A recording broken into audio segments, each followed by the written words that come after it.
नमस्कार दोस्तों, स्वागत है आपका ऑनलाइन एकेडमी में एक बार फिर से। और आज का जो ये लेक्चर होने वाला है ये फरवरी माह के पहले हफ्ते के मोस्ट इंपॉर्टेंट करंट अफेयर का है। करंट अफेयर के साथ साथ हम जितने भी स्टैटिक्स क्वेश्चन यहाँ पर बनेंगे उन सबको करने का पूरा पूरा प्रयत्न करेंगे। और मैं उम्मीद करूँगा कि आप सभी भी जो है मेहनत करेंगे अच्छे से, ताकि आप एग्ज़ाम को जो है क्वालिफाई कर सकें। तो चलिए देर न करते हुए हम अपने कुछ जो महत्वपूर्ण प्रश्न हैं आज के उनकी ओर बढ़ते हैं। और आशा करता हूँ कि आप जो है कॉपी और पेन लेकर के बैठें, साथ के साथ इनको जो है नोट करते चलें। ये बहुत ही ज़्यादा महत्वपूर्ण होने वाले हैं। तो चलिए बढ़ते हैं अब क्वेश्चन की ओर। तो हमारे पास में पहला क्वेश्चन संबंधित आता है आपका कोरोना अपडेट से। अभी हाल ही में एक लॉबी इंस्टीट्यूट के द्वारा जो कि सिडनी में स्थित है आपकी, उसके द्वारा एक कोरोना इंडेक्स जारी किया गया है, कोरोना सूचकांक जारी किया गया है। तो उसमें कुछ भारत की रैंकिंग है, कुछ देशों की रैंकिंग जारी की गई है। तो उसमें देखते हैं कैसी स्थिति भारत की रही है, कैसी नहीं रही है। तो पहला क्वेश्चन पढ़ते हैं। तो दिया हुआ है कि कोरोना प्रदर्शन सूचकांक, क्वेश्चन जो बनेगा वो ऐसे बनेगा कि कोरोना प्रदर्शन सूचकांक में, जो कि अभी हाल ही में जारी किया गया है, उसमें भारत की रैंकिंग क्या रही। तो कोरोना प्रदर्शन सूचकांक ये सूचकांक है। इसमें इसमें भारत की रैंकिंग रही है। भारत की रैंकिंग 86 नंबर पर है, यानी कि 86वां स्थान भारत ने प्राप्त किया है। तो टॉप भी किसी ने ना किसी ने तो जरूर किया होगा। तो टॉप किया है आपका न्यूजीलैंड ने। टॉप किसने किया है? टॉप किया है आपका न्यूजीलैंड ने। बात करते हैं कि कोरोना प्रदर्शन सूचकांक, यह सूचकांक किसके द्वारा जारी किया जाता है? लॉबी इंस्टीट्यूट के द्वारा यह सूचकांक जारी किया गया, जो कि आपकी सिडनी में स्थित है। क्लियर? यहाँ तक उम्मीद है मुझे यहाँ पे क्लियर आपका हो गया होगा। ठीक है। तो 86वां स्थान भारत ने प्राप्त किया, टॉप पर न्यूजीलैंड रहा। और सबसे डाउन की स्थिति में, सबसे नीचे की स्थिति में कौन सा देश रहा है? तो वो था ब्राजील। सबसे खराब पोजीशन पर रहा है कोरोना प्रदर्शन सूचकांक में। क्लियर? अब चलते हैं आगे। यह रैंकिंग 98 देशों में जारी की गई, यानी कि 98 में से 86 स्थान जो है भारत ने प्राप्त कर लिया। नेक्स्ट आगे बात करते हैं बीसीसीआई सचिव। तो बीसीसीआई सचिव जो कि जय शाह हैं, वर्तमान में कह सकते हैं, अभी तक जय शाह थे बीसीसीआई के सचिव। अब उन वे जो है एसीसी के अध्यक्ष पर चुने जा चुके हैं। एसीसी के अध्यक्ष तो बीसीसीआई सचिव जिनका नाम जय शाह, बीसीसीआई सचिव कौन थे? जय शाह। उनको अब किस पद पर चुन लिया गया है? एसीसी के अध्यक्ष। तो डायरेक्टली एक क्वेश्चन यहां से बनेगा कि एसीसी के अब हाल ही में जो नवनियुक्त अध्यक्ष बने हैं वो कौन बने हैं? तो भाई वो बने हैं आपके जय शाह। इससे पहले वो क्या थे? बीसीसीआई के सचिव थे। क्लियर यहां तक? चलिए अब देखते हैं हम कि ये एसीसी है क्या। एसीसी की फुल फॉर्म एशियाई क्रिकेट परिषद। एशियाई क्रिकेट तो एशियाई क्रिकेट परिषद के अध्यक्ष बने हैं जय शाह। बीसीसीआई के अध्यक्ष जो हैं वो आपके पास में सौरभ गांगुली है। बीसीसीआई के अध्यक्ष अभी हाल ही में सौरभ गांगुली। बीसीसीआई के अध्यक्ष कौन है? सौरभ गांगुली। और एसीसी के अध्यक्ष कौन बन गए हैं? जय शाह, जो कि वर्तमान में क्या थे? अभी हाल ही में वो थे बीसीसीआई के सचिव। क्लियर? अब चलते हैं आगे बात कर लेते हैं एसीसी का हेडक्वार्टर कहाँ पर है। ठीक है। एसीसी का हेडक्वार्टर कोलंबो, श्रीलंका में स्थित है। कोलंबो जो कि श्रीलंका की राजधानी भी है। एसीसी का हेडक्वार्टर कोलंबो में स्थित है। ठीक है। चल अब आगे न्यूज़ में बात करते हैं। नेक्स्ट, केंद्रीय वित्त मंत्री निर्मला सीतारमण ने जो है अभी हाल ही में बजट जारी किया है हमारा 2021 और 22 के लिए। ठीक है। तो बात कर लेते हैं केंद्रीय बजट 2021 और 22 के लिए। चलिए, वैसे तो बजट के बारे में एक अलग से वीडियो बनाएंगे, तो बजट के बारे में जितना भी हो सकता है यहाँ से जानने का प्रयास करेंगे, थोड़ा मोटा सा। तो देखिए, तो केंद्रीय बजट 2021 और 22 इसको किसने जारी किया? निर्मला सीतारमण ने केंद्रीय बजट को जो है जारी किया है। 1 फरवरी को इसे जारी किया गया। यह है प्रथम जो कि डिजिटल रूप में बजट जारी हुआ, डिजिटल रूप में जारी होने वाला बजट था। यानी कह सकते हैं पेपरलेस बजट। यह पेपरलेस बजट था। और पेपरलेस बजट जारी करने वाली जो भारत की पहली वित्त मंत्री बनी है वो भी निर्मला सीतारमण ही बनी है। पहली बार भारत में यह जारी हुआ है और डिजिटल रूप में यह जारी किया गया। यूनियन बजट एक ऐप लॉन्च किया गया। यूनियन बजट एक एप्लीकेशन लॉन्च किया गया है जो कि एंड्रॉयड और iOS मोबाइल के लिए अवेलेबल है आपके पास में। तो इसे प्ले स्टोर से जाकर डाउनलोड कर सकते हो और पूरा बजट आपके मोबाइल में आ जाएगा। तो कह सकते हैं कि सॉफ्ट कॉपी के रूप में या डिजिटल रूप में यह बजट जारी किया गया। क्लियर यहाँ तक? अब चलते हैं बजट के बारे में, कुछ बजट के बारे में और जान लेते हैं। बजट शब्द अनुच्छेद 112 में वर्णित है। बजट शब्द अनुच्छेद 112 में क्या है, वर्णित है। तो अनुच्छेद 112 में बजट शब्द का प्रयोग किया गया है। क्लियर। चलिए आगे बढ़ते हैं। इस बजट का नाम आर्थिक वैक्सीन भी बोला गया है। इस बजट को आर्थिक वैक्सीन के नाम से भी जाना गया, क्योंकि अभी कोरोना काल में जैसे वैक्सीन वगैरह का वैक्सीकरण जो है चल रहा है, ऐसे ही ये बजट जारी हुआ 1 फरवरी 2021 को।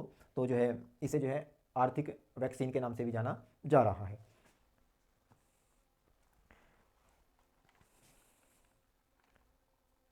अगली न्यूज़ पे पढ़ते हैं तो आगे देख लेते हैं। आगे हमारे पास में दिया हुआ है कि लोअर अरुण जल विद्युत परियोजना, इसको रफ कर देते हैं। लोअर अरुण जल विद्युत परियोजना, अभी इस परियोजना ने किसके साथ में अनुबंध किया है? तो लोअर अरुण जल विद्युत परियोजना नेपाल की एक परियोजना है, जिसने भारत की एक भारत की सतलुज जल विद्युत निगम के साथ में करार किया है, यानी कि अनुबंध किया है। तो लोअर अरुण विद्युत जल परियोजना, लोअर अरुण विद्युत जल परियोजना, लोअर अरुण विद्युत जल परियोजना ये कहाँ की है भाई? ये नेपाल की परियोजना है, और इसने भारत के साथ क्या किया है? कॉन्ट्रैक्ट किया है भारत की एक कंपनी के साथ में, जिसका नाम है, भारत की कंपनी है SGVN। ठीक है, इसके साथ में क्या किया है? करार किया है, या कह सकते हैं अनुबंध किया है। सतलुज जल विद्युत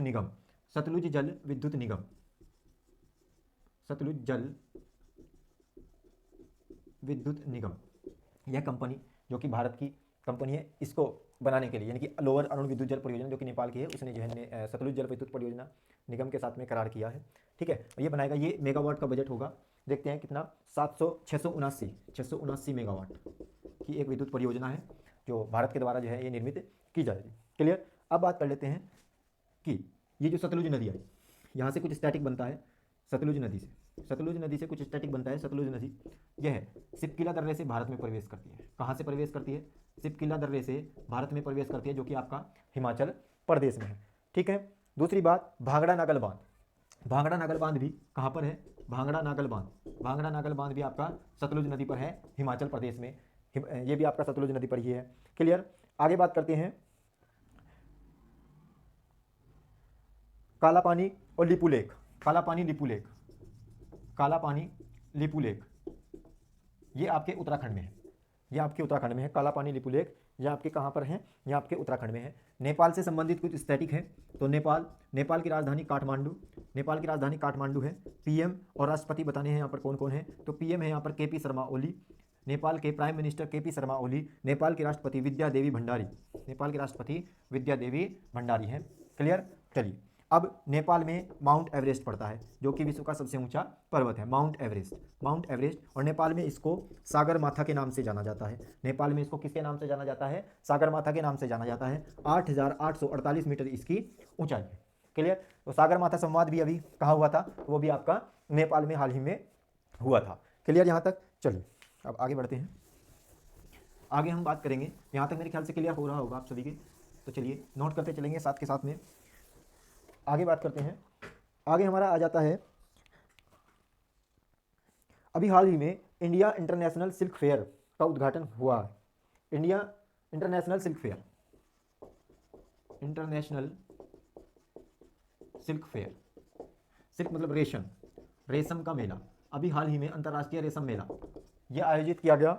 ठीक है, इसका यह 8वां संस्करण था, और इसको स्मृति ईरानी द्वारा जो है इसका उद्घाटन किया गया। स्मृति ईरानी के माध्यम से इंटरनेशनल सिल्क फेयर का उद्घाटन किया गया। कपड़ा मंत्रालय और केंद्रीय महिला एवं बाल विकास मंत्रालय स्मृति ईरानी जी के पास ही है। ठीक है, तो आगे बढ़ते हैं। यह जो मेले का जो उद्घाटन हुआ है, ये वर्चुअली हुआ है, यानी कि डिजिटल रूप से इसका उद्घाटन हुआ है। रेशम उत्पादन की बात करें तो रेशम उत्पादन के मामले में टॉप पर चीन है, और भारत जो है सेकंड नंबर पर है। ये नवीनतम आंकड़े हैं आपके, कि जो है रेशम के उत्पादन में चीन टॉप पर है और भारत जो है दूसरे नंबर पर है। क्लियर। चलिए अब हम आगे बात कर लेते हैं। अभी हाल ही में स्वास्थ्य सूचकांक जारी किया गया है। स्वास्थ्य सूचकांक, नेक्स्ट न्यूज ये आपकी है। हाल ही में स्वास्थ्य सूचकांक जारी किया गया। देखिए, सूचकांक में क्लियरली हमें याद रखना है कि भारत की स्थिति क्या है और टॉप पर क्या रहा है। तो स्वास्थ्य सूचकांक अभी हाल ही में जारी किया गया है। इसमें 11 एशियाई देश थे।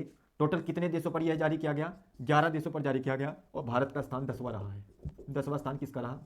भारत का। तो भाई टॉप भी किसी ने ना किसी ने तो अवश्य किया होगा। तो टॉप क्या है आपका? सिंगापुर ने। सिंगापुर। इसके लिए आप एक ट्रिक याद रख सकते हैं, सिंगर। सिंगर बोले तो मतलब गाना गाना, यानी कि गाना गाते हुए ही जो व्यक्ति गाना गाते रहते हैं या एक तरीके से गीत वगैरह गाते रहते हैं तो वो हमेशा खुश रहते हैं, तो स्वस्थ, वो स्वस्थ रहेंगे। तो सिंगापुर, सिंगापुर ने टॉप किया है। और भारत का स्थान कौन से स्थान पर रहा है? भारत 10वें स्थान पर आया। 11 एशियाई देश इस रैंकिंग में शामिल हुए थे। तो स्वास्थ्य सूचकांक या हेल्थ इंडेक्स में जो है भारत का स्थान 10वां रहा है। इसको आप अवश्य याद रखेंगे। यह सर्वे किसने जारी किया? Economics intelligent unit. Economics intelligent unit के द्वारा यह सूचकांक जारी किया गया। ठीक है, इसका हेडक्वार्टर लंदन में है। इसका हेडक्वार्टर कहाँ पर है? लंदन में। EIU इसका हेडक्वार्टर। करते हैं चौरी चौरा शताब्दी समारोह। चौरी चौरा शताब्दी समारोह जो है वो प्राइम मिनिस्टर मोदी द्वारा इसका उद्घाटन किया गया था गोरखपुर में। चौरी चौरा शताब्दी समारोह, इसका उद्घाटन गोरखपुर में किया गया PM मोदी जी के द्वारा। PM मोदी जी के माध्यम से चौरी चौरा शताब्दी समारोह का उद्घाटन गोरखपुर में किया गया। और यह घटना आपने चौरी चौरा कांड पढ़ा होगा, उसी के उपलक्ष्य में जो है यह समारोह मनाया गया है। और यहाँ से अब इस कांड शब्द को हटाकर चौरी चौरा जनाक्रोश नाम कर दिया गया। चौरी चौरा जनाक्रोश, चौरी चौरा जनाक्रोश। ठीक है, चलिए नेक्स्ट बात करते हैं पहली एशियाई ऑनलाइन शूटिंग चैंपियनशिप। पहली एशियाई ऑनलाइन शूटिंग चैंपियनशिप की बात करते हैं। तो पहली एशियाई ऑनलाइन शूटिंग चैंपियनशिप का आयोजन कुवैत में हुआ। फर्स्ट एशियाई ऑनलाइन शूटिंग चैंपियनशिप, फर्स्ट एशियाई ऑनलाइन शूटिंग चैंपियनशिप का आयोजन कहाँ पर हुआ भाई? ये हुआ आपका कुवैत। और इस चैंपियनशिप में भारत फर्स्ट पायदान पर रहा, यानी कि भारत की रैंकिंग पहले नंबर पर रही 11 पदकों के साथ। तो भारत ने टोटल इस चैंपियनशिप में 11 पदक जीते, जिनमें से गोल्ड की संख्या 4 थी। तो 4 स्वर्ण पदकों के साथ फर्स्ट एशियाई ऑनलाइन शूटिंग चैंपियनशिप में जिसका आयोजन कुवैत में हुआ, भारत नंबर 1 स्थान पर रहा। नेक्स्ट बात करते हैं देश की पहली अल्ट्रावायलेट किरणें के द्वारा जो है सैनिटाइजेशन की प्रक्रिया प्रयोग में लाई गई, और ये देश में पहली बार हुआ है। तो वह कहाँ पर लागू की गई? तो बात करते हैं पहली अल्ट्रावायलेट पहली अल्ट्रावायलेट किरणों द्वारा सैनिटाइजेशन की प्रक्रिया। सैनिटाइजेशन का मतलब एक तरीके से कोविड-19 के जो भी वायरस होता है उसको मारने के लिए किया जाता है। तो सैनिटाइजेशन का आया आपके सामने। यह प्रक्रिया लखनऊ मेट्रो में सबसे पहले लागू की गई। भारत में लखनऊ मेट्रो अल्ट्रावायलेट किरणों द्वारा सैनिटाइजेशन होने वाली पहली ट्रेन बन गई है। मात्र 30 मिनट में पूरी ट्रेन का सैनिटाइजेशन हो जाता है। बात लखनऊ की करते हैं। लखनऊ जो है गोमती नदी के किनारे स्थित है। बड़ा इमामबाड़ा यहीं पर है। बड़ा इमामबाड़ा भी आपका यहीं पर है लखनऊ में। ठीक है, और गोमती नदी के किनारे यह स्थित है। उत्तर प्रदेश की राजधानी लखनऊ ही है। बात करते हैं गोमती नदी। तो गोमती नदी कहाँ से निकलती है? तो गोमती नदी फूलर झील जो कि आपकी पीलीभीत में स्थित है। गोमती नदी जो कि फूलर झील पीलीभीत में स्थित है, वहां से निकलती है। और यह मैदानी भागों से निकलने वाली एकमात्र नदी है। गोमती नदी मैदानी भाग से निकलने वाली एकमात्र नदी है जिसका उद्गम स्थल मैदानों से होता है। और वो कहाँ से होता है? आपका फूलर झील से होता है। फूलर झील कहाँ पर स्थित है? पीलीभीत में। फूलर झील एक कृत्रिम झील है जो कि पीलीभीत में स्थित है, और वहीं से आपकी गोमती नदी निकलती है। उम्मीद है मुझे यहाँ से आपका क्लियर हो गया होगा। चलिए कुछ और आगे देख लेते हैं लखनऊ के बारे में ही। तो लखनऊ में ही आपका क्या हुआ था? डेफ एक्सपो हुआ था। डेफ एक्सपो का आयोजन हुआ था।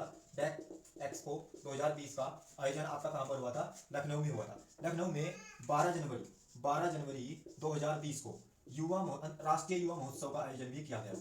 किसका?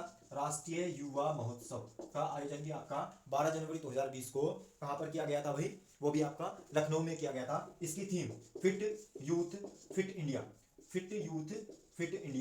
ये थीम जो है आपके एग्जाम में कई बार पूछी जा चुकी है अब से पहले। बात करते हैं 2021 का जो 12 जनवरी 2020 को राष्ट्रीय युवा दिवस मनाया गया, उसकी थीम क्या थी? आयोजन की अगर बात करें तो उसका आयोजन वर्चुअली हुआ था। उसका आयोजन वर्चुअली किया गया 12 जनवरी 2021 का। अब बात करते हैं इसकी थीम की। तो इसकी थीम है आपके पास युवा युवा उत्साह नए भारत का। ठीक है, युवा उत्साह नए भारत का। तो 2021 की थीम युवा उत्साह नए भारत का, नए भारत का। इसको थोड़ा इंपॉर्टेंट मार्क करेंगे और याद रखेंगे कि अब की बार 2021 में अंतर्राष्ट्रीय राष्ट्रीय युवा दिवस की जो थीम रही वो युवा उत्साह नए भारत का। ठीक है, क्लियर? यहाँ तक चलते हैं, आगे बात करते हैं कि 12 जनवरी 2020 जो राष्ट्रीय युवा दिवस है ये किसके उपलक्ष्य में मनाया जाता है? तो ये स्वामी विवेकानंद की जयंती के उपलक्ष्य में मनाया जाता है। ठीक है, क्लियर? चलिए अब आगे बढ़ते हैं, आगे देखते हैं आगे। और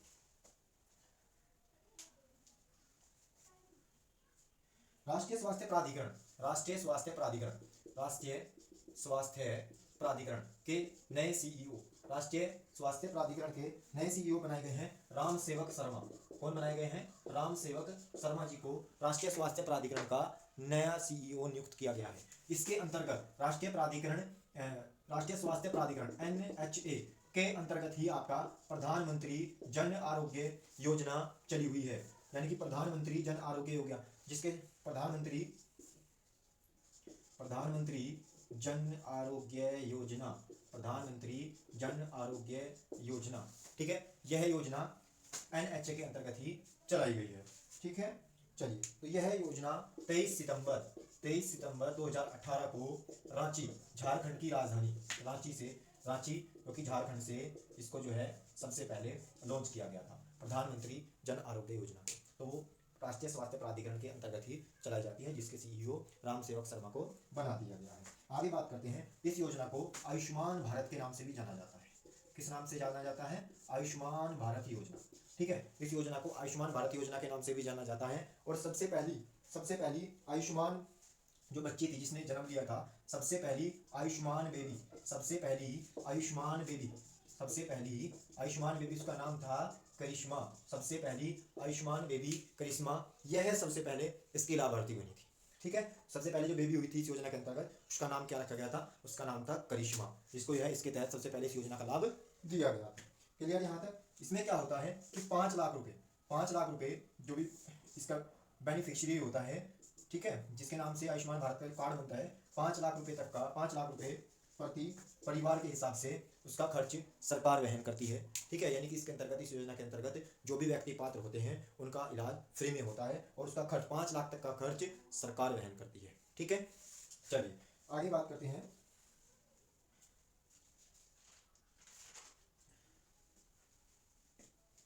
आगे हमारे पास में दिया हुआ है खेलो इंडिया जॉस्कर विंटर स्पोर्ट फेस्टिवल। खेलो इंडिया जॉस्कर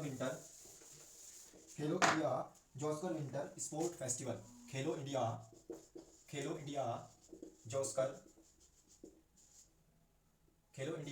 जॉस्कर विंटर स्पोर्ट फेस्टिवल। इसका समापन हो गया है। इसका समापन हुआ है आपका जम्मू एंड कश्मीर। ठीक है, इसका समापन कहाँ पर हुआ है? इसका समापन हुआ है आपका लद्दाख में। कहाँ पर हुआ है? लद्दाख में। इसका समापन कहाँ पर हुआ है? लद्दाख में। लद्दाख में आपका खेलो इंडिया जॉस्कर विंटर स्पोर्ट फेस्टिवल शुरू हुआ था 18 जनवरी को। यह 18 जनवरी से 30 जनवरी तक चला। कब तक चला? 18 जनवरी से 30 जनवरी तक इसका आयोजन किया गया। केंद्रीय खेल मंत्री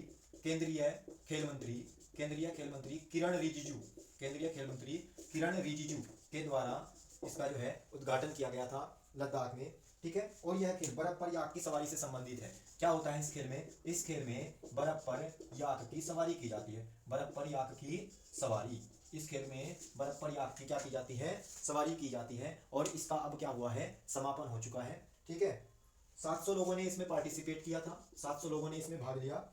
और लद्दाख में टूरिज्म को बढ़ावा देना इस खेल का क्या था? इस फेस्टिवल का क्या था? उद्देश्य क्या था? लद्दाख में पर्यटन को बढ़ावा देना इस खेल का मुख्य उद्देश्य है। या इस आयोजन का जो भी हमने फेस्टिवल किया, इसका एक आयोजन किया, तो पर्यटन को क्या किया जाए और बढ़ावा दिया जाए लद्दाख के अंतर्गत। ठीक है, तो इस खेल का मुख्य उद्देश्य था। बात लद्दाख की करते हैं। लद्दाख 31 अक्टूबर 2019 से एक यूनियन टेरिटरी है। यूनियन टेरिटरी बन गया था, केंद्र शासित प्रदेश जो है बना था 31 अक्टूबर 2019 को जम्मू कश्मीर राज्य पुनर्गठन अधिनियम के तहत। ठीक है, लद्दाख और जम्मू कश्मीर अलग अलग, एक स्टेट जम्मू कश्मीर से 2 राज्य बना दिए गए थे, केंद्र शासित राज्य बना दिए गए थे। यूनियन टेरिटरी जो कि क्षेत्रफल की दृष्टि से क्षेत्रफल की दृष्टि से सबसे बड़ा केंद्र शासित प्रदेश बन गया है। दूसरे नंबर पर पहले लद्दाख आया आपका, पहले लद्दाख, दूसरे नंबर पर फिर जम्मू एंड कश्मीर है क्षेत्रफल के अकॉर्डिंग। पहले नंबर पर लद्दाख यूनियन टेरिटरी, दूसरे नंबर पर जम्मू कश्मीर और तीसरे नंबर पर अंडमान एंड निकोबार था। बात करो इससे पहले आपका अंडमान एंड निकोबार क्षेत्रफल की दृष्टि से सबसे बड़ा केंद्र शासित प्रदेश था, परंतु अब लद्दाख सबसे बड़ा केंद्र शासित प्रदेश है, उसके बाद जम्मू एंड कश्मीर और उसके बाद आपका अंडमान निकोबार का नंबर आता है। ठीक है, सबसे छोटे की अगर बात करें, सबसे छोटा केंद्र शासित प्रदेश, तो सबसे छोटा केंद्र शासित प्रदेश आपका लक्षद्वीप है। क्लियर। चलिए अब मैं कुछ लद्दाख के बारे में जानता हूँ। देखिए राधाकृष्णन माथुर यहाँ पर उपराज्यपाल हैं। राधाकृष्णन माथुर यहाँ पर क्या है, उपराज्यपाल हैं। और लद्दाख में केवल दो ही जिले आते हैं। एक लेह जो कि राजधानी है और दूसरा कारगिल। ठीक है, लद्दाख में केवल दो जिले हैं, लेह और कारगिल। लेह लद्दाख की राजधानी है और राधाकृष्णन माथुर यहाँ के क्या है, गवर्नर है। आगे और कुछ डिस्कस कर लेते हैं। ठीक है, आगे डिस्कस कर लेते हैं। तो प्रभावी राज्य हुए थे 31 अक्टूबर 2019 को, ये डेट बिल्कुल याद रखेंगे। ठीक है, 31 अक्टूबर 2019। ठीक है, इस डेट को हम बिल्कुल अच्छे से याद रखेंगे। तो ये अलग अलग यहाँ पर हो गए थे। अब हम बात करते हैं लद्दाख की सीमा की। तो देखिए जैसे ही इससे पहले हम क्या जानते थे, इससे पहले हम जम्मू एंड कश्मीर को जानते थे कि जम्मू एंड कश्मीर ये इस राज्यों से जो है सीमा लगाता है या इस देश से जो है सीमा लगाता था। परंतु अब लद्दाख को देखेंगे, लद्दाख जो है किस देश से सीमा लगाता है। लद्दाख आपका चीन के ही एरिया में, जो अक्साई चीन पड़ता है, तिब्बत का एरिया जो पड़ता है, तो तिब्बत को भी जो है कब्जा किया हुआ है। ठीक है, तो लद्दाख से चीन भी लगता है आपका, तिब्बत भी लगता है। इधर अगर मैं बात करूं अफगानिस्तान भी लगता है, अफगानिस्तान और इधर पाकिस्तान। ठीक है, तो ये चार देशों से एक प्रकार से सीमा बनाता है। अगर एग्जाम में 3 देश पूछे जाए तो 3 देश भी आंसर होगा आपका कि 3 देश से जो है ये राज्य, जो हमारी केंद्र शासित राज्य है, यूनियन टेरिटरी है लद्दाख, वो सीमा लगाता है। अगर तिब्बत आए, तिब्बत में ऑप्शन होगा तो इंक्लूड करके 4 भी लग जाएगा, इसका आंसर होगा आपके पास में, तो कंफ्यूज नहीं होना है। ठीक है, तो मैंने आपको बता दिया है मैप के माध्यम से भी कि इधर आपका यहाँ पे तिब्बत एरिया लगाता है, तिब्बत को ही क्या किया हुआ है, कब्जा किया हुआ है चीन ने। क्लियर यहाँ तक। चलिए अब चलते हैं आगे। तो सिंधु नदी आपकी लद्दाख से ही निकल करके जाती है। तो सिंधु नदी को क्या कहा जाता है, लद्दाख की जीवन रेखा। सिंधु नदी को लद्दाख की जीवन रेखा कहा जाता है। सिंधु नदी को लद्दाख की जीवन रेखा कहा जाता है। यहीं पर आपका क्या है लद्दाख में, हेमिस गोम्पा या फिर हम कह सकते हैं हेमिस मठ जो कि बौद्ध धर्म का सबसे बड़ा स्थल है, बौद्ध धर्म का लार्जेस्ट पैलेस है, बौद्ध धर्म का सबसे बड़ा स्थल है हेमिस मठ। वो आपका कहाँ पर है, वो आपका लद्दाख में ही है। दूसरी बात, केटू गार्डविन ऑस्टिन के नाम से एक पर्वत है जो कि आपका लद्दाख में है और भारत का सबसे ऊंचा पर्वत है केटू गार्डविन। ठीक है, और विश्व के दूसरे नंबर पर है एवरेस्ट के बाद केटू गार्डविन। तो केटू गार्डविन भारत का सबसे ऊंचा पर्वत है। ठीक है, उसके बाद भारत का सबसे ठंडा प्रदेश,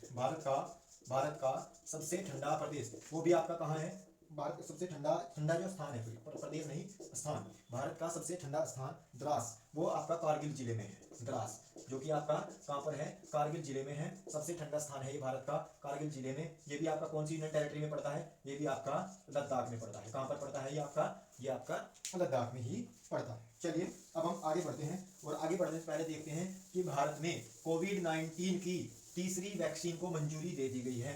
भारत में कोविड-19 की थर्ड वैक्सीन कोविड-19 की जो थर्ड वैक्सीन है उसको मंजूरी दे दी गई है। इसका नाम है कोवावैक्स।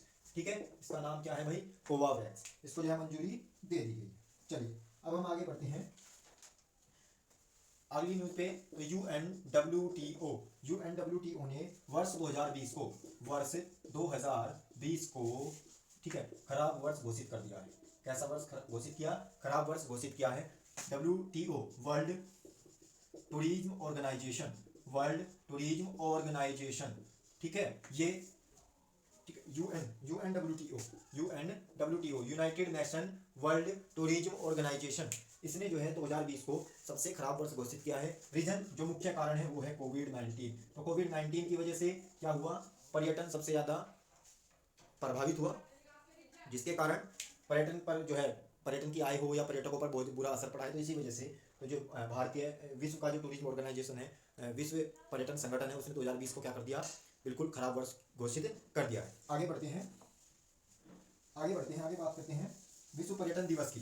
तो विश्व पर्यटन दिवस कब मनाया जाता है? तो विश्व पर्यटन दिवस 27 सितंबर को मनाया जाता है। विश्व पर्यटन दिवस 27 सितंबर, विश्व पर्यटन दिवस 27 सितंबर को मनाया जाता है। ठीक है भाई, चलिए अब एक और दिवस की बात कर लेते हैं, विश्व आर्द्र भूमि दिवस। विश्व आर्द्र भूमि दिवस, तो विश्व आर्द्र भूमि दिवस जो मनाया जाता है वो आपका 2 फरवरी को मनाया जाता है। कब? 2 फरवरी को विश्व आर्द्र दिवस मनाया जाता है। अब की बार जो थीम रही है वेटलैंड्स एंड वाटर, ये जो थीम रही है अब की बार विश्व आर्द्र भूमि दिवस की, wetland and water, wetland and water, आर्द्र भूमि और जल, आर्द्र भूमि और जल अब की बार जो है विश्व आर्द्र भूमि दिवस की थीम रही है, जो कि 2 फरवरी को मनाया गया। नेक्स्ट बात करते हैं सेना के उप प्रमुख, सेना के नए उप प्रमुख नियुक्त किए गए हैं। सेना के नए उप प्रमुख, सेना के नए उप प्रमुख नियुक्त किए गए हैं। जनरल लेफ्टिनेंट जनरल चंडी प्रसाद महंती, चंडी प्रसाद महंती, चंडी प्रसाद महंती को,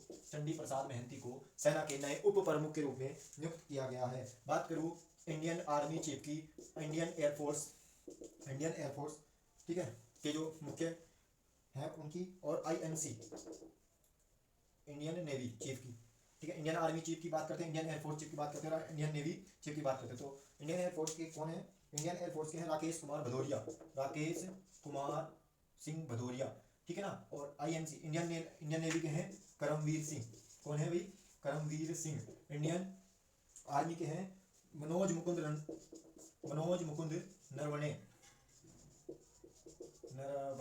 ठीक है। ये तो ये मेन प्रमुख हो गए आपके। चलिए अब हम आगे बढ़ते हैं। आगे दिया हुआ है इंडियन जस्टिस रिपोर्ट। अभी हाल ही में इंडिया जस्टिस रिपोर्ट जारी की गई है, इंडिया जस्टिस रिपोर्ट जारी की गई। इस रिपोर्ट के अनुसार राज्यों का प्रदर्शन देखा गया है। तो सबसे ज़्यादा जो न्याय देने वाला राज्य बना, सबसे अच्छा न्याय के मामले में जो राज्य बना, वो लगातार दूसरे नंबर पर फिर महाराष्ट्र रहा है। यानी कि अब की बार इसका सेकंड संस्करण जारी किया गया।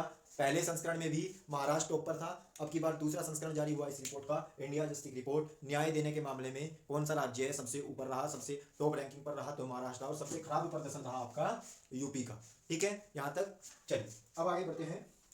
विश्व कुष्ठ दिवस, विश्व कुष्ठ दिवस, विश्व कुष्ठ दिवस, विश्व कुष्ठ दिवस कब मनाया जाता है भाई? तो ये मनाया जाता है 31 जनवरी को। कब मनाया जाता है? विश्व कुष्ठ दिवस 31 जनवरी को मनाया जाता है। नेक्स्ट बात करते हैं उत्तर प्रदेश विधान परिषद, उत्तर प्रदेश विधान परिषद, उत्तर प्रदेश विधान परिषद के प्रोटेम स्पीकर चुने गए हैं। प्रोटेम स्पीकर, उत्तर प्रदेश विधान परिषद के प्रोटेम स्पीकर मानवेंद्र सिंह को चुना गया। किसको चुना गया? मानवेंद्र सिंह। उत्तर प्रदेश विधान परिषद के प्रोटेम स्पीकर चुने गए। यह इनकी नियुक्ति कौन करता है? नियुक्ति की जाती है राज्यपाल के द्वारा। बात केंद्र की करूं तो केंद्र में यही शक्ति राष्ट्रपति के पास होती है। ठीक है, केंद्र में यही शक्ति राष्ट्रपति के पास होती है। बात उत्तर प्रदेश की आई, सीएम योगी आदित्यनाथ, गवर्नर आनंदीबेन पटेल, और यहाँ पे नारोरा ताप विद्युत परियोजना है, नारोरा ताप विद्युत परियोजना है। ठीक है, और आगे बात करते हैं उत्तर प्रदेश में लोकसभा सीटों की संख्या 80, राज्यसभा सीटों की संख्या 31, विधान परिषद की संख्या आपके पास में 100, और विधान परिषद की संख्या 403, और विधानसभाएं कितनी है? विधान परिषद की संख्या 100 है, विधान परिषद में है 100 और विधानसभा की संख्या है 403। क्लियर? तो यहाँ तक आपका ये हो गया आपका। अब हम आगे चलते हैं, आगे बात करते हैं आर्थिक सर्वेक्षण के बारे में। तो 2020 और 21 के लिए आर्थिक सर्वेक्षण जारी किया गया है। 2020 और 21 के लिए बजट जारी हुआ, उसके साथ साथ ही 2020 और 21 के लिए आर्थिक सर्वेक्षण जारी हुआ है भाई। आर्थिक सर्वेक्षण, इस सर्वेक्षण के अनुसार हमारी जो जीडीपी है वो किस प्रकार से ग्रोथ कर रही है। इस सर्वेक्षण के अनुसार हमारी जीडीपी वी आकार की हो गई है। ये जो आर्थिक सर्वेक्षण है इसने बताया कि भारत की जो जीडीपी है वो वी आकार की तरह भी चल रही है। मतलब पहले ऊपर थी, कोरोना या कोविड महामारी की वजह से सब पूरे देश, जितने भी विश्व में कोविड-19 की महामारी को जो है झेल रहे हैं जितने भी देश, उन सबकी जीडीपी डाउन हुई है। तो भारत की जीडीपी भी डाउन होने के बावजूद बहुत तेजी के साथ में वृद्धि कर रही है। तो ये वी आकार की जीडीपी आर्थिक सर्वेक्षण 2020 और 21 के अकॉर्डिंग बताई गई है। और इसमें बताया गया है कि अभी जो है चालू वित्त वर्ष में, कि चालू वित्त वर्ष है अभी आपका 20 और 21 का, चालू वित्त वर्ष 20 और 21 का, इसमें अभी जीडीपी जो है ये -7.7%, और आने वाले 21 और 22 में अगला जो वित्त वर्ष होगा उसमें जीडीपी में जो वृद्धि होगी वो +11% की होगी। जीडीपी में जो वृद्धि होगी वो +11% तक हो जाएगी। ये आर्थिक सर्वेक्षण के डेटा के अकॉर्डिंग डेटा आपके पास में आया है। चलिए अब हम देखते हैं आगे, इसको आर्थिक सर्वेक्षण को जारी कौन करता है? तो मुख्य आर्थिक सलाहकार, मुख्य आर्थिक सलाहकार इसको जो है जारी करते हैं। और मुख्य आर्थिक सलाहकार वर्तमान में कौन है? कृष्णमूर्ति सुब्रमण्यम, कृष्णमूर्ति सुब्रमण्यम, कृष्णमूर्ति सुब्रमण्यम, ठीक है, मुख्य आर्थिक सलाहकार है। चलिए अब हम और आगे देखते हैं। आगे दिया हुआ है चेंजिंग इंडिया, एक पुस्तक आई है चेंजिंग इंडिया, इसके ऑथर कौन है? तो मनमोहन सिंह, मनमोहन सिंह जो है इसके ऑथर हैं चेंजिंग इंडिया के, ठीक है। चलिए अब हम और आगे बात करते हैं, थोड़ा जल्दी से देखेंगे इसको, वीडियो ज़्यादा लंबा हो जाएगा, ठीक है। चलिए प्रज्ञान भारती योजना, प्रज्ञान भारती योजना, यहाँ से सही चमक रहा है बिल्कुल। तो प्रज्ञान भारती योजना, प्रज्ञान भारती योजना और भाषा गौरव योजना, और भाषा गौरव योजना अभी हाल ही में किस राज्य के द्वारा लॉन्च की गई है? तो प्रज्ञान भारती योजना और भाषा गौरव योजना एमपी सरकार के द्वारा लॉन्च, असम के सॉरी,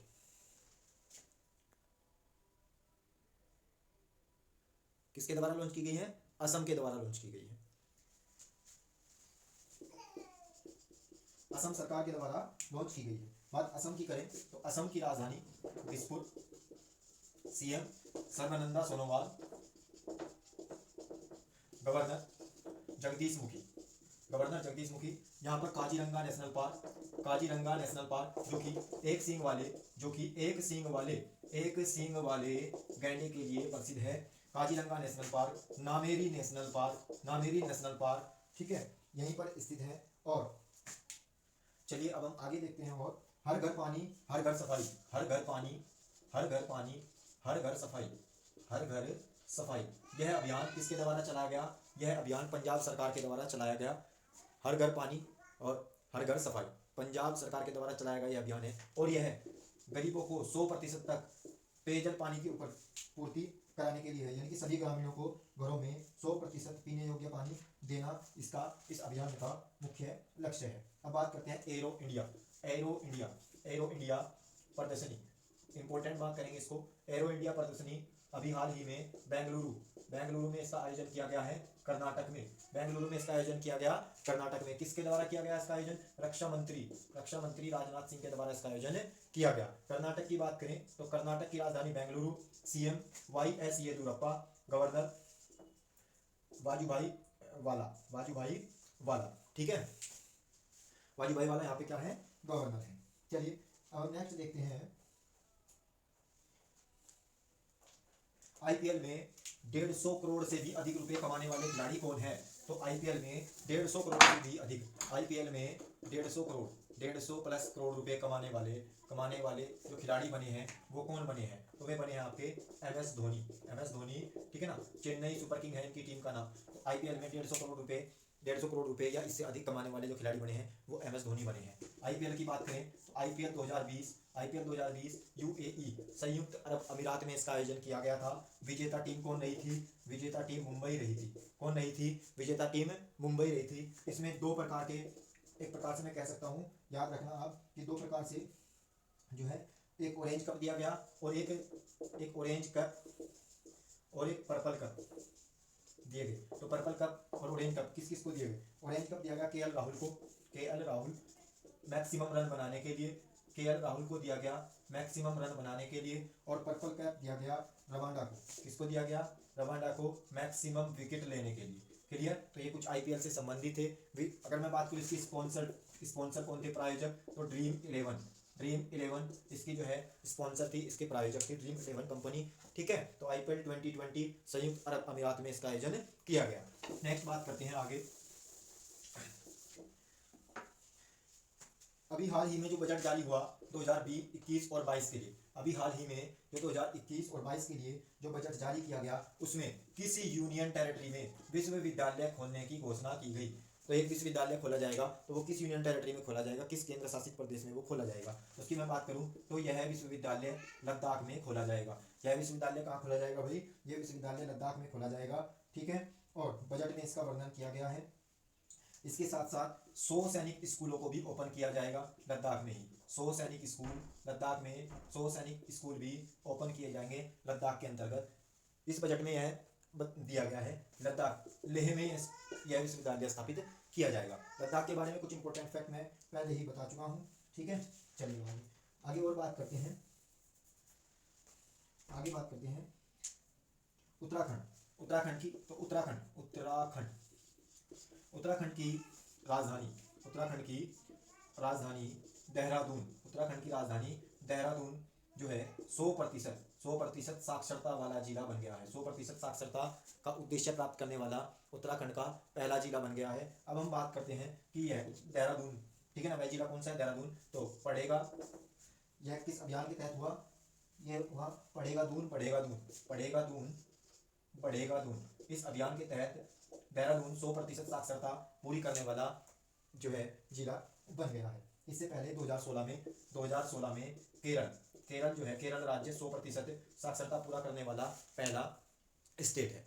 चलिए अब हम बात करते हैं आगे। तो 2020 के लिए ऑक्सफोर्ड ने Hindi word of the year हाल ही में 2020 के लिए Hindi word of the year चुना है। हिंदी वर्ड ऑफ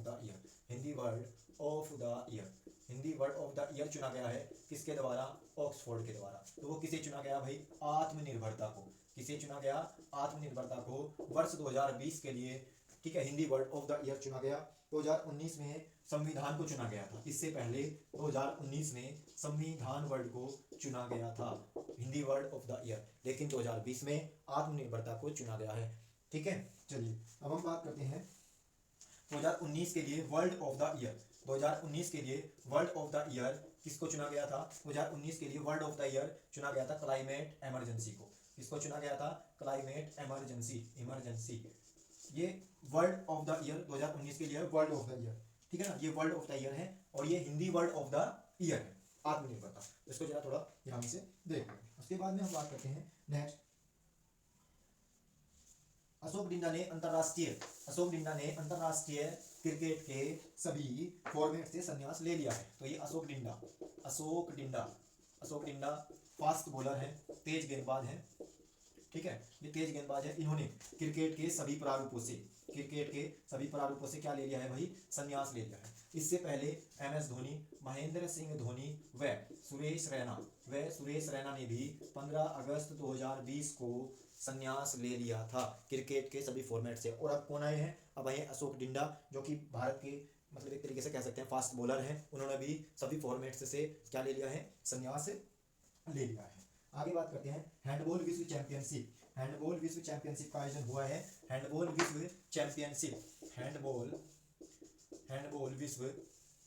चैंपियनशिप इसका आयोजन मिस्र में हुआ। कहाँ पर हुआ, मिस्र में। इसको इजिप्ट भी बोलते हैं, क्या बोलते हैं, इजिप्ट भी बोलते हैं। मिस्र को नील नदी का वरदान भी कहा जाता है, नील नदी का वरदान। तो मिस्र को नील नदी का वरदान कहा जाता है, ठीक है। और हैंडबॉल विश्व चैंपियनशिप का आयोजन मिस्र में किया गया। इसको डेनमार्क ने जीता है। किसने जीता, इसको डेनमार्क ने जीत लिया है।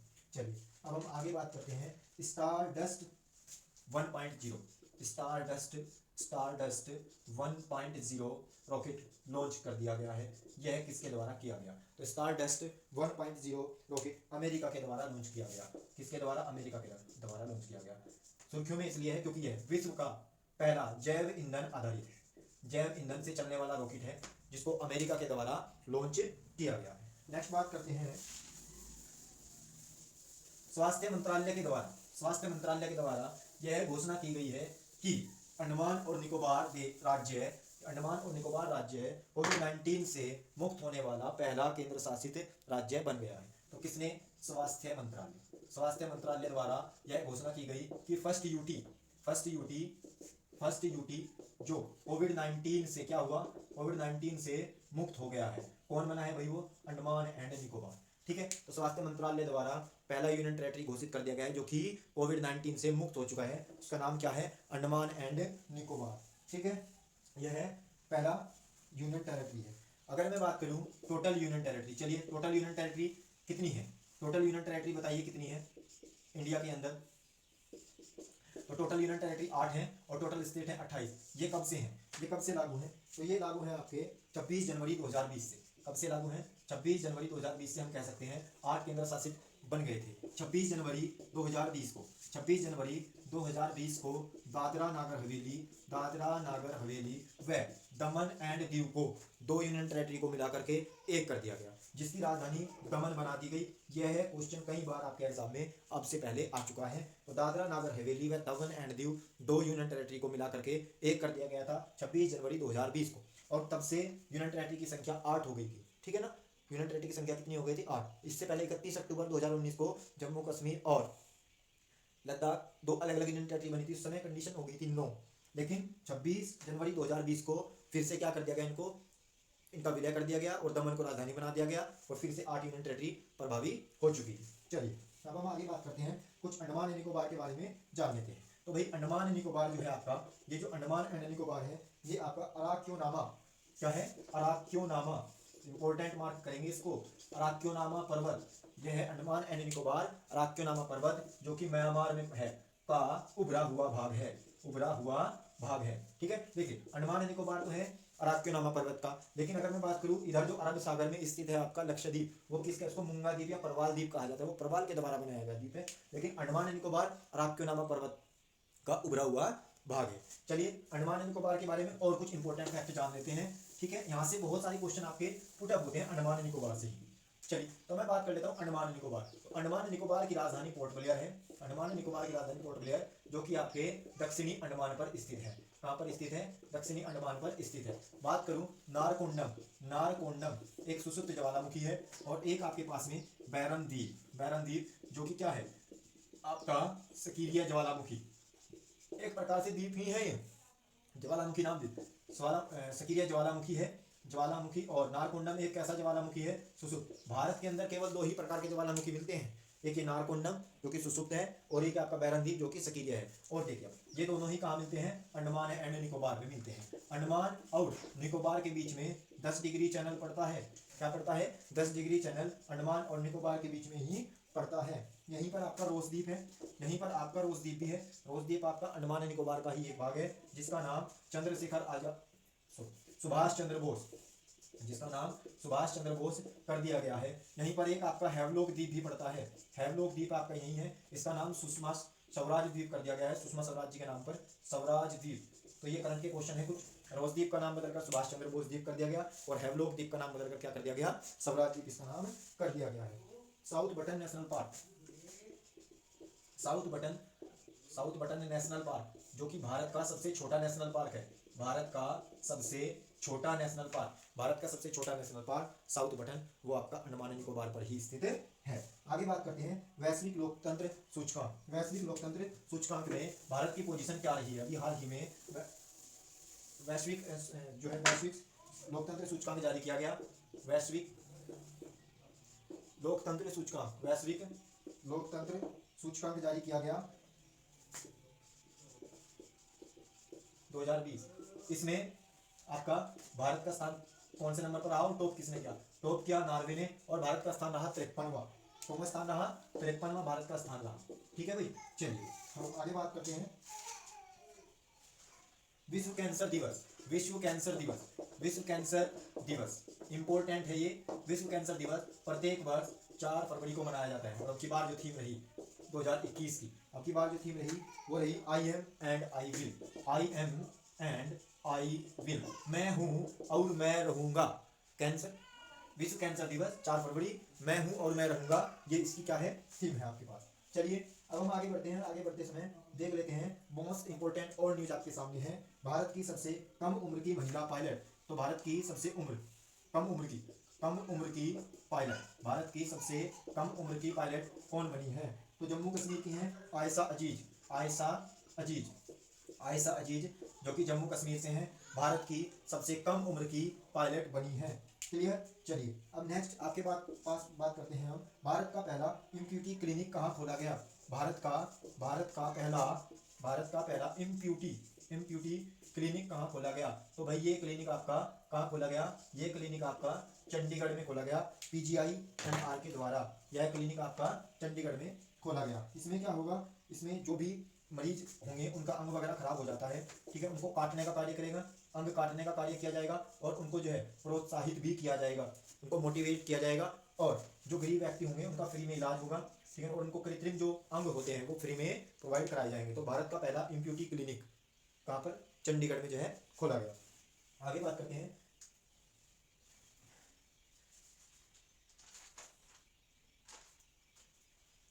अभी सीबीआई का कार्यवाहक नियुक्त किया गया है, सीबीआई के कार्यवाहक नियुक्त किए गए हैं, ठीक है। ऋषि कुमार शुक्ला की जगह प्रवीण सिन्हा आ गए हैं सीबीआई के कार्यवाहक के रूप में पदभार किसने ग्रहण कर लिया है, प्रवीण सिन्हा ने। किसने भाई, प्रवीण सिन्हा ने सीबीआई के कार्यवाहक के रूप में पदभार ग्रहण किया। रिप्लेस यानी कि 2 वर्ष का कार्यकाल ऋषि कुमार शुक्ला का पूरा हो गया, उनके स्थान पर ये आए हैं ऋषि कुमार शुक्ला की जगह आपके कौन आए हैं, प्रवीण सिन्हा, क्योंकि ऋषि कुमार शुक्ला का 2 वर्ष का कार्यकाल पूरा हो गया। सीबीआई की बात करें, सेंट्रल ब्यूरो इन्वेस्टिगेशन, केंद्रीय अन्वेषण ब्यूरो इसको कहते हैं, सेंट्रल ब्यूरो इन्वेस्टिगेशन। इसकी अगर मैं बात करूं तो ये दिल्ली पुलिस के अंतर्गत यह कार्य करता था। दिल्ली पुलिस के अंतर्गत एक विशेष पुलिस का एक जो है गठन किया गया था, दिल्ली में एक विशेष पुलिस का गठन किया गया था जो कि सीबीआई उसके अंतर्गत कार्य करती थी। इसका नाम 1963 में सीबीआई परिवर्तित कर दिया गया था, नाम 1963 में सीबीआई परिवर्तित कर दिया गया था। इससे पहले वर्ष 1946 में यह दिल्ली विशेष पुलिस स्थापना बल के नाम से जाना जाता था। इसकी बात करें, नेक्स्ट बात करते हैं, मनीला में अमोनिया गैस का रिसाव हो गया है, अभी हाल ही में चर्चा में है अमोनिया गैस। इसको अच्छे से ध्यान से समझेंगे। मनीला में अभी हाल ही में किस देश में अमोनिया गैस का रिसाव हुआ है, मनीला, फिलीपींस की राजधानी पड़ती है, फिलीपींस में, ठीक है ना, फिलीपींस। तो मनीला में क्या हुआ, अमोनिया NH3 गैस का रिसाव हुआ है, ये हाल ही में अभी चर्चा में है, ठीक है। तो एक तरीके से हम कह सकते हैं अमोनिया गैस त्रासदी भी इसको बोल सकते हैं। तो मनीला में हुआ, फिलीपींस में। इससे पहले आपने नाम भी सुना होगा भोपाल गैस त्रासदी का। तो भोपाल गैस त्रासदी हुई थी जिसमें मिथाइल आइसोसाइनाइड, बहुत बार ये क्वेश्चन आया हुआ है, मिथाइल आइसोसाइनाइड गैस का जो है रिसाव हुआ था। और यह यूनियन कार्बाइड कंपनी थी, यूनियन कार्बाइड कंपनी से इसका रिसाव हुआ था। भोपाल गैस त्रासदी हुई थी मध्य प्रदेश में, ठीक है ना, कि भोपाल में, और मिथाइल आइसोसाइनाइड गैस यहाँ से क्या हुई थी, ये रिसाव इसका हो गया था। बात अमोनिया की करता हूँ, तो अमोनिया से संबंधित यहाँ से कई फैक्ट आपके पूछे जाते हैं। क्या है अमोनिया, एक रंगहीन गैस है। अमोनिया क्या है, एक रंगहीन गैस है, और हवा से क्या है, ये हवा से हल्की है, यह है हवा से हल्की है। इसका प्रयोग शीतलक के रूप में किया जाता है, मतलब कूलिंग में, ठंडक में, शीतलक के रूप में इसका प्रयोग किया जाता है। इसका प्रयोग यूरिया बनाने के लिए भी किया जाता है। किसमें किया जाता है, यूरिया बनाने के लिए भी इसका प्रयोग किया जाता है। किसका, अमोनिया का। बात करते हैं अमोनिया, विश्व का ये जो यूरिया था, ये विश्व का पहला कार्बनिक पदार्थ है, विश्व का पहला कार्बनिक पदार्थ। यूरिया क्या है, विश्व का पहला कार्बनिक पदार्थ है। इसका सूत्र NH2CO, NH2 है, NH2 इसका रासायनिक सूत्र है। यूरिया से ही बात आती है कि अमोनिया से यूरिया को कन्वर्ट, ये साइंस का क्वेश्चन है, NH3 अमोनिया से यूरिया में जो कंजर्वेशन करता है, कन्वर्ट करता है, वो हमारी बॉडी का कौन सा पार्ट करता है, एनिमल्स का यानी कि जंतुओं का, तो वो करता है आपका यकृत यानी कि लीवर, इसको जिगर के नाम से भी जानते हैं, जिगर। तो कौन करता है, जिगर NH3 यूरिया में कन्वर्ट करता है, ठीक है, यकृत, यानी कि यकृत से किस में कन्वर्ट हो जाएगा, जो आपकी अमोनिया वो यूरिया में कन्वर्ट होती है। दूसरा क्वेश्चन ये बनेगा कि मानव का उत्सर्जी पदार्थ कौन सा है, तो मेन उत्सर्जी पदार्थ, मुख्य उत्सर्जी पदार्थ मानव का यूरिया ही है। चलिए अब हम आगे बात करते हैं पथारू घाट किसान विद्रोह में। अभी पथारू घाट किसान विद्रोह चर्चा में आया है। यहाँ पे शहीदों को श्रद्धांजलि दी गई है जो किसान शहीद हुए थे। पथारू घाट किसान विद्रोह ये चर्चा में है। यहाँ पे किसानों को जो है श्रद्धांजलि दी गई है। यह कहाँ पर है, असम में, ठीक है ना, असम। ये जो विद्रोह हुआ था, इसको जो है असम का जलियांवाला बाग कांड कहा जाता है। असम का जलियांवाला बाग कांड कहा जाता है। क्यों कहा जाता है, क्योंकि जब टैक्स वगैरह भूमि पर बढ़ा दिए गए थे तो किसान जो है एक तरीके से हम कह सकते हैं परेशान हो गए थे। कुछ लगान वगैरह बढ़ा दी गई थी अंग्रेजों के द्वारा, तो किसानों ने क्या कर दिया था, विद्रोह किया। विद्रोह करने पर क्या हुआ, अंग्रेजों ने लाठीचार्ज किए और इन्हें, जैसे जलियांवाला बाग में आपका गोली कांड हुआ था, उसी प्रकार यहाँ पर भी निहत्थे किसानों पर गोलियां चलवा दी गई। तो इसकी तुलना पथारू घाट में जो किसान विद्रोह हुआ था उसको इसीलिए असम का जलियांवाला बाग हत्याकांड कहा गया। ठीक है, यहाँ से बात जलियांवाला बाग हत्याकांड की आई। तो जलियांवाला बाग हत्याकांड 13 अप्रैल वर्ष 1919 को अमृतसर में हुआ था। जनरल डायर ने यहाँ पे गोलियां चलवा दी थी। किसने, जनरल डायर ने यहाँ पर गोलियां चलवा दी थी। और यहाँ पर रविंद्रनाथ टैगोर रविंद्रनाथ टैगोर जी ने नाइटहुड की उपाधि भी त्याग दी थी। मोस्ट इंपोर्टेंट, नाइटहुड की त्यागी रविंद्रनाथ टैगोर जी ने कब त्यागी? कब त्यागी? जलियांवाला बाग हत्याकांड होने के बाद उन्होंने क्या कर दी? रविंद्रनाथ टैगोर जी ने नाइटहुड की त्यागी। नाइटहुड की जो आपके पास में उन्होंने उपाधि मिली हुई थी अंग्रेजों के द्वारा से, वो उन्होंने उनसे वापस कर दी, उन्होंने उसको त्याग दिया। बात करें जलियांवाला बाग हत्याकांड की जांच के लिए कमीशन बिठाया गया, जिसको हंटर कमीशन कहा गया। क्या कहा गया? Hunter commission. ठीक है, इसको हंटर कमीशन कहा गया। चलिए अब हम आगे बात करते हैं। स्विच दिल्ली अभियान। स्विच दिल्ली अभियान अभी हाल ही में दिल्ली सरकार ने लॉन्च किया है। स्विच दिल्ली अभियान, स्विच दिल्ली अभियान किस सरकार ने लॉन्च किया है, किस सरकार ने चलाया? तो ये दिल्ली सरकार ने चलाया है। इस अभियान के अंतर्गत जितने भी आपके पास में वाहन होंगे उन सबको इलेक्ट्रिसिटी, एक तरीके से कहते हैं इलेक्ट्रॉनिक वाहन के रूप में बदला जाएगा, उनको कन्वर्ट किया जाएगा। इसका मेन उद्देश्य प्रदूषण को कम करना है, हवा का प्रदूषण क्या हो जाएगा? कम हो जाएगा। ठीक है, तो उम्मीद कर रहा हूँ आज आपको ये वीडियो अच्छा लगा होगा। एक हफ्ते के हमने इसमें लगभग मोस्ट इंपॉर्टेंट जितने भी करंट अफेयर्स थे उनको हमने इसमें कवर किया है। तो वीडियो अगर अच्छा लगे हो तो वीडियो को शेयर करें और चैनल को सब्सक्राइब कर दें, ताकि आपके माध्यम से हमें भी और ज़्यादा अच्छा सपोर्ट मिलता रहे। नेक्स्ट संडे में हम फिर से पूरे एक हफ्ते का करंट अफेयर का रिवीजन करेंगे। ठीक है, और कोशिश हमारा ये रहेगी कि अब हम डेली से आपको जो है करंट अफेयर की छोटी छोटी एक वीडियो डेली जो है प्रोवाइड करा दी जाए। और मंडे से देखते हैं आपका और भी कुछ शेड्यूल बनाते हैं, कुछ क्लास का ज्योग्राफी वगैरह स्टार्ट करेंगे। तो अपना सपोर्ट बनाए रखें, चैनल को जो है सब्सक्राइब कर दें। धन्यवाद।